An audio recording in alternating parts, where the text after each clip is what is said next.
হযরত মুআয ইবনে জাবাল রাদিয়াল্লাহু আনহু হইতে বর্ণিত হইয়াছে, তিনি বলিয়াছেন, একবার আমি নবী করিম সাল্লাল্লাহু আলাইহি সাল্লামের সহিত একই জন্তুযানে আরোহী ছিলাম।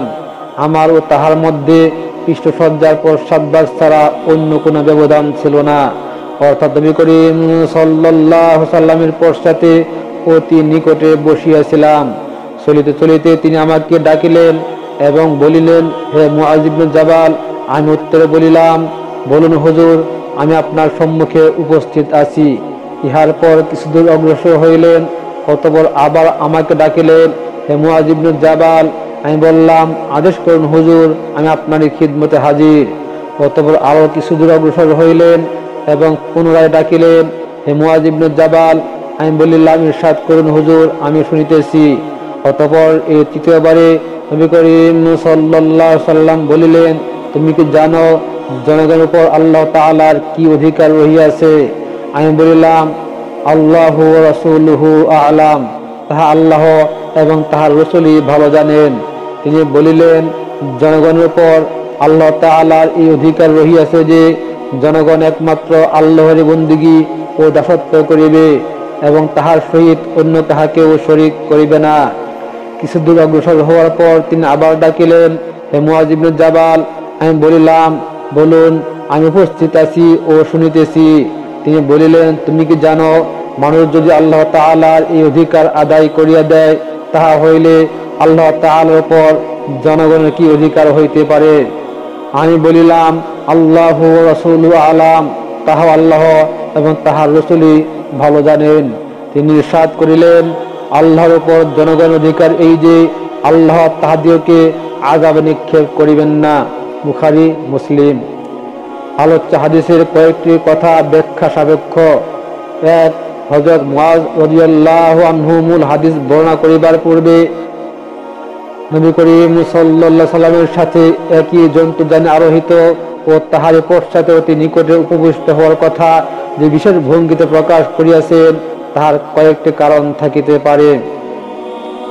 এর মধ্যে হলো, নবী করিম সাল্লাল্লাহু আলাইহি সাল্লাম হযরত মুআয রাদিয়াল্লাহু আনহুকে যে বিশেষ স্নেহ করিতেন ও ভালোবাসিতেন এবং নবী করিম সাল্লাল্লাহু আলাইহি সাল্লামের দরবারে তাহার যে বিশেষ মর্যাদাপূর্ণ স্থান ছিল, হযরত মুআয রাদিয়াল্লাহু আনহু উক্ত কথা দ্বারা তাহার শ্রোতাদের হৃদয় অঙ্গম করিতে চাহিয়াছিলেন, যেন শ্রোতাগণ এই বিশেষ কথা নবী করিম সাল্লাল্লাহু আলাইহি সাল্লাম একমাত্র মুআয রাদিয়াল্লাহু আনহুকেই কেন বলিলেন তাহা বুঝিতে পারে। সম্ভবত তিনি এইরূপ বর্ণনা দ্বারা হাদিস সম্পর্কে তাহার দৃঢ় প্রত্যয় প্রকাশ করিতে চাহিয়াছিলেন।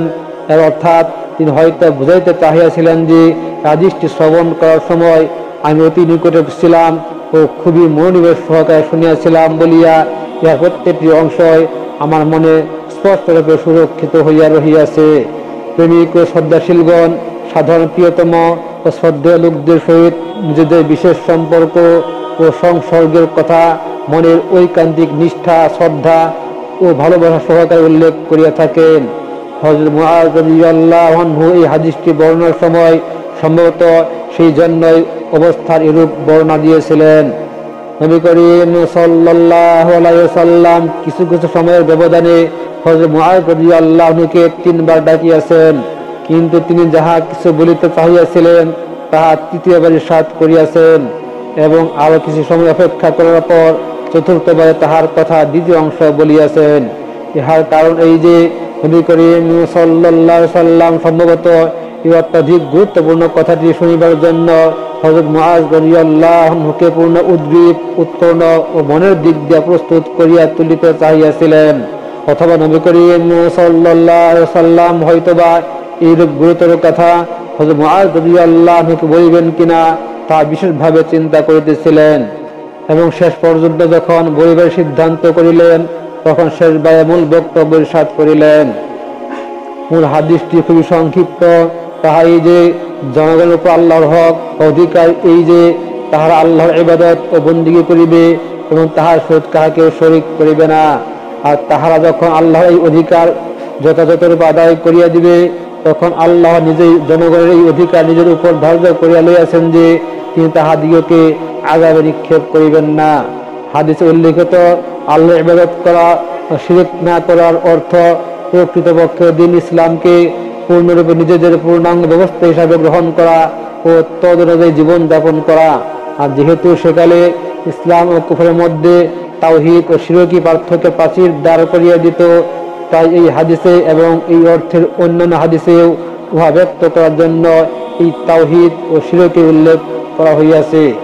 এত ব্যতীত আল্লাহর বন্দিগি করা ও শিরক হইতে বাঁচিয়া থাকা ইসলাম জীবন ব্যবস্থার মূল কথা এবং ইহা হইতেছে উহার কেন্দ্রীয় বিষয়। কাজে কাহারও আল্লাহর বন্দিগি কবুল করার ও শিরক হইতে বাঁচিয়া থাকার অর্থ ইসলামকে নিজের জীবনে পূর্ণাঙ্গ আদর্শরূপে গ্রহণ করা, জীবনের প্রত্যেকটি কাজে একমাত্র আল্লাহর বিধানকে পালন ও অনুসরণ করা এবং জীবনের কোনো একটি ব্যাপারেও আল্লাহ ছাড়া অন্য কাহারো মর্জি মোতাবিক অন্য কাহারো বিধান অনুযায়ী কাজ না করা।